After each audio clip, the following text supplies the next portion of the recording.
दूसरे कुछ लोगों ने कहा, इससे हम संतुष्ट नहीं हैं, अतः तुम्हारी एक और परीक्षा लेना चाहते हैं। हमारे इस गांव में एक आदमी रोगग्रस्त है तथा मरणासन है।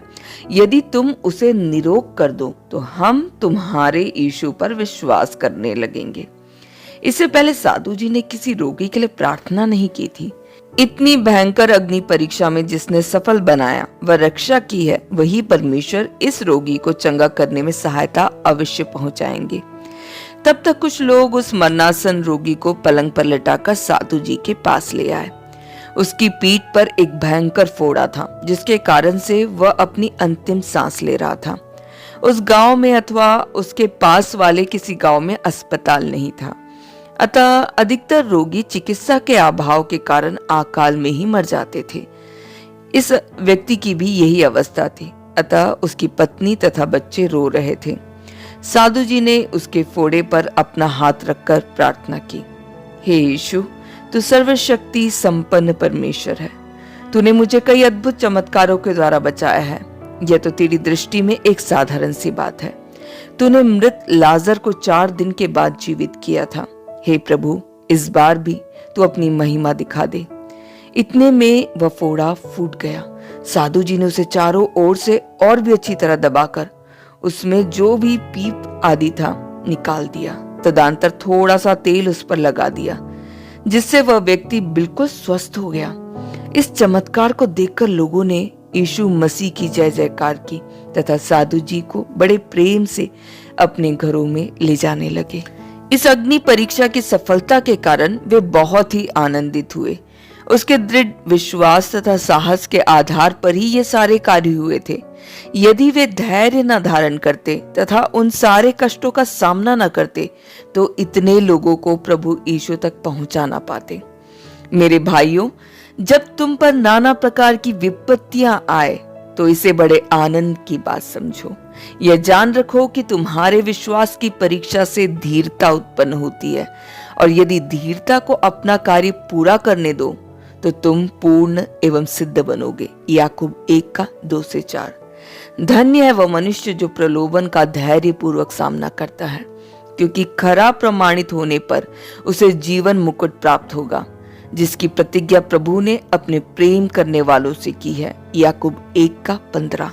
इसके उपरांत उसी गांव में बहुत दिनों तक रहकर उन लोगों को सुसमाचार सुनाते रहे तथा वहीं से आसपास के छोटे मोटे गांवों में चलकर प्रवचन देते रहे। सन 1951 में उन्हें कुछ भाइयों के द्वारा ज्ञात हुआ कि इस जंगल के उस पार भी लामाओं के बहुत से गांव हैं। लोगों ने बताया कि वहां भी जाकर आप अपना प्रचार कर सकते हैं। लोगों के इस अभिप्राय से वे बहुत संतुष्ट हुए और उन गांवों में जाने की तैयारी करने लगे। डाकू से भेंट। जंगल बहुत ही घना था, रास्ता दुर्गम था। दुर्भाग्यवश जंगल के बीच रास्ता भूल गए। शाम तक उसी जंगल में भटकते फिरते रहे, लेकिन बाहर निकलने का रास्ता दिखाई न पड़ा। वापस लौटने के लिए भी रास्ता नहीं मिला। धीरे धीरे अंधकार बढ़ती जा रही थी। अंधकार के बढ़ते बढ़ते उस जंगल में जंगली जानवरों की आवाज सुनाई दी। मनुष्य का संचार तो बिल्कुल ना रहा, अतः किसी मार्गदर्शक की आशा भी नहीं रही। वे सीधे एक पेड़ के नीचे आए और उसके आश्रय में रात बिताने का निश्चय किया। जंगली जानवर भी अपने शिकार की खोज में घूमने लगे थे। समय होते ही ठंड भी बढ़ता गया, अतः रात आग जलाकर किसी तरह काट ली। प्रायः काल होते ही प्रभु का नाम स्मरण कर वहां से चल पड़े तो किसी के आने की आहट हुई। सहायता की आशा से उस ओर मुड़कर देखा तो थोड़ी देर पर एक व्यक्ति हाथ में तीर कमान लेकर क्रोधावेश में खड़ा था।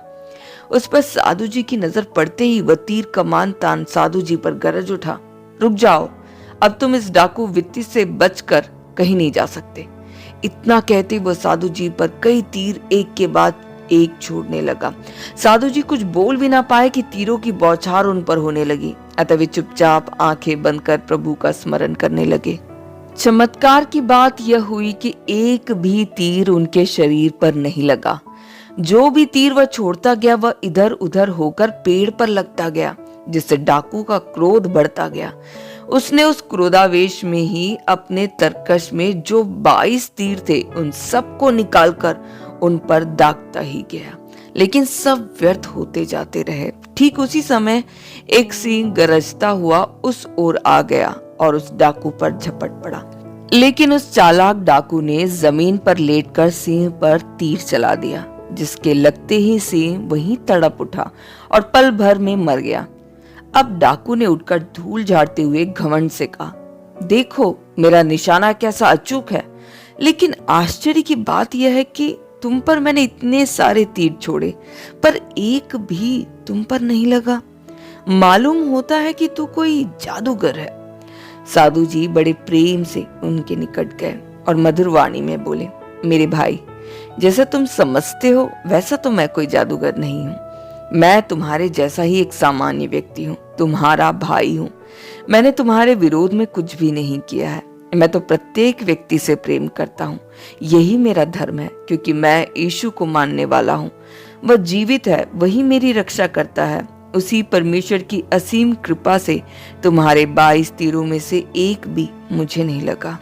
उसी समय दूसरा एक सिंह गरजते हुए वहां आया। उसे देख डाकू ने साधु जी से कहा, ठीक है, अब इस सिंह को तुम ही मारो। साधु जी ने बताया, मारना मेरा काम नहीं है, बचाना ही मेरा काम है। जीव जंतु भी मनुष्यों को पहचान लेते हैं कि कौन कैसा है। इतना बताकर वे बाइबल में से भजन 91 को पढ़ते उस ओर चले जहां से सिंह आ रहा था। एकाएक सिंह गरजना दहाड़ना बंद कर शांत हो गया और बड़े प्रेम से साधु जी की ओर देखकर उनके पैरों पर आकर बैठ गया। यह सिंह वही सिंह था जिसकी गुफा में साधु जी ने 5 दिन काटे थे। सिंह साधु जी को देखते ही पहचान गया। साधु जी उससे मिलकर खुश हुए। यह देखकर वह डाकू अपने गांव की ओर भाग गया और थोड़ी देर में अपने साथियों को लेकर वहां आया। सबके हाथों में भाले, तलवार, तीर, कमान आदि थे। उन लोगों का शोर सुनकर सिंह वहां से भाग गया, किंतु साधु जी बड़े साहस पूर्वक वहीं खड़े रहे। आगंतुक लोग साधु जी पर हमला बोल उठे तो एक व्यक्ति ने कहा, ठहरो। उसकी आज्ञा को मानकर वे रुक गए। वह व्यक्ति साधु जी के निकट आया और उन्हें गौर से देखने लगा। यूं देखते देखते वह एकाएक भय के मारे पीछे हट गया और लोगों से कहा, हम इसे नहीं मार सकते। यह कोई सामान्य व्यक्ति नहीं है। यह वही भगवान है जो बर्फ में से निकला था जब मैं लकड़ियां लेने जंगल गया था। उसकी ये बातें सुनकर लोगों ने अपने अपने अस्त्र शस्त्र जमीन पर फेंक दिए तथा श्रद्धा भक्ति पूर्वक अपना सर झुकाकर प्रणाम करने लगे। साधु जी ने उनसे कहा, नहीं भाइयों, मैं तुम लोगों के जैसे ही एक सामान्य व्यक्ति हूँ। सबको मैं अपना भाई या बहन मानता हूँ। हाँ, मेरा परमेश्वर महान है। वही हर एक विपत्ति आपदाओं में मुझे बचाता है। यह सुनकर लोग बहुत खुश हुए तथा उन्हें अपने गांव ले गए। यीशु के वचन सुनकर लोग अपने पाप कर्मों पर बहुत ही पछताने लगे और यीशु को अपना उद्धारकर्ता मानने लगे। साधु जी 1 वर्ष तक लद्दाख के उस गांव में प्रभु की सेवा करते रहे तथा प्रभु परमेश्वर भी उनकी सहायता करता रहा। धन्य है वह व्यक्ति जिसकी सहायता जीवित परमेश्वर करता है। महाराष्ट्र में 1953। लगभग 4 वर्ष तक लद्दाख में प्रभु की सेवा कर साधु जी 1953 में कश्मीर लौटे। थोड़े दिनों तक श्रीनगर में रहकर फिर मध्य प्रदेश गए। वहां इंदौर, भोपाल जैसे बड़े बड़े शहरों में तथा आसपास के गांवों में सुसमाचार का प्रचार करते रहे। तदनंतर गुजरात के बड़ौदा में थोड़े दिन तक ठहरे। वहां के हिंदुओं तथा ईसाइयों के बीच रहकर प्रवचन सुनाते रहे। उसी वर्ष वे बम्बई, पूना, खिड़की आदि शहरों में गए। खिड़की में रहते समय एक दिन पास वाले एक गांव में गए जहां हिंदू ही हिंदू थे। जब वे प्रभु यीशु मसीह के बारे में सुनाने लगे तब वहां हिंदुओं की बड़ी भीड़ जमा हो गई। उसी गांव में जगह जगह पर बहुत सी मूर्तियां थी। उनको देखकर साधु जी ने लोगों को मूर्ति पूजा के विरुद्ध बताया। तुम लोग सजीव परमेश्वर जो सत्य स्वरूप है उसको छोड़कर इन पत्थर की निर्जीव मूर्तियों की पूजा क्यों करते हो? इससे उन लोगों को बड़ा गुस्सा आ गया। वे लोग साधु जी को खूब पीटने लगे। उनके हाथ पैर बांध गांव के बाहर एक निर्जन स्थान पर ले गए। वहां उन्हें एक पेड़ की शाखा से लटकाकर अपने गांव चले गए। परमेश्वर ने आरंभ से ही साधु जी को पूर्ण स्वास्थ्य दे रखा था। उनका शरीर भी भारी था, अतः बड़ी देर तक लटकते रहना ना पड़ा। थोड़ी ही देर में शाखा टूट गई, जिसके कारण वे भूमि पर गिर पड़े। पहले से ही उनका शरीर, जो लोगों की लाते, घुसे और मार पीट खाकर दुख दर्द से पीड़ित था, अब भूमि पर गिर पड़ने से और भी अधिक पीड़ा होने लगी। दर्द अधिक हो जाने से बेहोश भी हो गए। थोड़ी देर बाद होश में आए, तब बड़ी ही तकलीफ के साथ उठ खड़े हुए तथा हाथों से रस्सियां तोड़ दी। फिर गले की रस्सी खोलकर परमेश्वर को धन्यवाद दिया। फिर लड़खड़ाते हुए धीरे धीरे उसी गांव की ओर चल पड़े। लोगों ने साधु जी को यूं सजीव अवस्था में आते देखा तो बड़ा आश्चर्य होने लगा। उन लोगों ने उन्हें पेड़ पर लटकाकर मरने के लिए छोड़ रखा था, लेकिन जीवित अवस्था में आते देख लोग डर के मारे उनके पैरों पर गिर पड़े। साधु जी ने कहा, चिंता न करो, मैं तो यीशु मसीह का सेवक हूँ तथा उनकी आज्ञा का पालन करता रहता हूँ। उसने स्वयं अपने शत्रुओं को क्षमा कर दिया। अब मेरा भी कर्तव्य है कि मेरे प्रभु ने जो कार्य किया वही मैं भी करता हूँ। यीशु ने मत्ती 5 के 44 से 46 पदों में कहा है, मैं तुमसे कहता रहा हूं कि अपने शत्रुओं से प्रेम करो, जो तुमसे द्वेष करते हैं उनकी भलाई करो, जो तुम्हारे साथ दुर्व्यवहार करते हैं उनके लिए प्रार्थना करो। यह सुनकर वे लोग अपने कुकर्म पर लज्जित हुए और पछताने लगे। वे बड़े प्रेम के साथ साधु जी को अपने घरों में ले गए और उन्होंने प्रभु यीशु पर विश्वास किया। लद्दाख की तीसरी यात्रा 1954 से 1957। महाराष्ट्र से साधु जी पुनः लद्दाख जाने के अभिप्राय से कश्मीर चले गए। लद्दाखी लोग बड़े सीधे व भोले होते हैं, अतः उन्हें उनसे बहुत प्रेम हो गया था। वहां उन्हें कई तरह के कष्ट भले ही भोगने पड़े, लेकिन उन कष्टों के उपरांत जो प्रसन्नता प्राप्त होती थी वह कहीं और स्थान पर उन्हें नहीं मिली। उनका लक्ष्य यही था कि जहाँ के लोग प्रभु यीशु से अनभिज्ञ हैं, उन्हीं प्रदेशों में जाकर प्रभु यीशु का प्रचार करें। पौलुस का कथन है कि मेरे मन की उमंग यह है कि जहाँ मसीह का नाम अज्ञात है वहीं प्रचार करो। कहीं ऐसा ना हो कि किसी और की नींव पर घर बनाओ, परंतु जैसा लिखा है वैसा ही हो कि जिन्हें सुसमाचार नहीं पहुंचा वे ही देखेंगे और जिन्होंने नहीं सुना वे ही समझेंगे। रोमियो 15 का 20 से 21। लद्दाखियों की एक बात उन्हें बहुत पसंद थी कि अपनी बात के बड़े पक्के होते हैं। डाकू रंबा के साथ जब साधु जी कश्मीर में रहकर लद्दाख जाने की तैयारी कर रहे थे, उन दिनों विनोबा भावे भी कश्मीर में ही थे। उन्होंने साधु जी को अपने पास बुलवाया। उस अवसर पर उन दोनों में जो वार्तालाप हुआ वह यह था। विनोबा भावे ने बड़े प्रेम के साथ पूछा, बेटा तुम प्रताप सिंह के सुपुत्र हो ना? साधु जी ने उत्तर दिया, हाँ। क्या तुमने यीशु मसीह को अपनाया है? मैंने भी ऐसा ही सुना है, परंतु बेटा यीशु मसीह ने तो अपने जीवन काल में बहुत से अद्भुत चमत्कार तथा सेवा कार्य किए थे। जी हाँ, मेरे प्रभु यीशु ने बहुत से अच्छे व भलाई के कार्य किए थे जब वे पृथ्वी पर थे।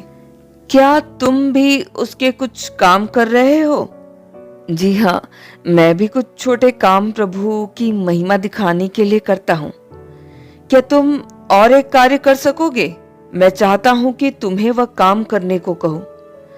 अवश्य बताइए, मैं तो यीशु के काम करने को सदैव तैयार रहता हूँ।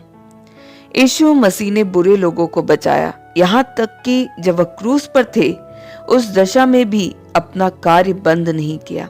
उस क्रूस पर रहते हुए भी उन्होंने एक डाकू को बचाया था। उसके बाद मृतकों में से पुनः जीवित हो उठने के उपरांत भी यीशु अपनी महिमा तथा मानव कल्याण के कार्य करते ही रहे। जी हाँ, आप बिल्कुल ठीक कह रहे हैं। लद्दाख के जंगल में एक खतरनाक डाकू रंबा है। वह अपने 50 साथियों की एक टोली बनाकर वहां रहता है। तुम वहां जाओ और उसके जीवन में परिवर्तन लाओ और लौट आने का समाचार मुझे देना। उसी समय साधु जी यह पवित्र कार्य करने को उत्सुक हो गए। उस दिन ना तो खाने पीने की चिंता की और न किसी कार्य को पूरा करने की। वे सीधे बस स्टैंड गए और पहलगांव चलने वाली बस में जा बैठे। विनोबा जी ने उन्हें यात्रा का खर्च देने तथा उनकी सहायता के लिए एक साथी को भी भेजने के लिए तैयार थे, परंतु साधु जी ने मना कर दिया। उन्होंने कहा, जी नहीं, मेरे लिए तो यीशु मसीह की कृपा ही सबसे श्रेष्ठ मूल्यवान है। वह सदा मेरे साथ ही है, जो सब चीजों का मालिक है। उसके रहते दूसरी वस्तुओं की आवश्यकता ही नहीं है।